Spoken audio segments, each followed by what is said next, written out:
ko. Ayan ang tinda ko. Mga guys. Bali, ubos na. Ang natitira na lang, yung tokneneng ko. Medyo nangalahati na siya.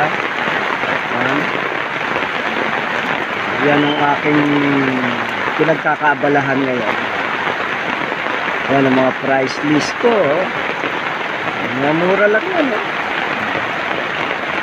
Yes show na kayo sa halagang 20 pesos hanggang 50. Sold na, hapunan ninyo. Merienda ninyo. Ayan, may siomai with rice din ako, 25 pesos na. Budget meal talaga. Yeah. Kinumpleto ko lang yung vlog ko para mas maganda. Yan, lumabas ako ng kaunti. Dami nga na. Ayan, yung asawa ng pamangkin ko. Kaya nung ko kanina, grabe daw sa labas. Sa bandas. Kasi Malabon ito. Alam niyo naman ang Malabon. Pagka humihilang ang daga, mahana. Pero, di tulad noon na nai-stock ng tubig.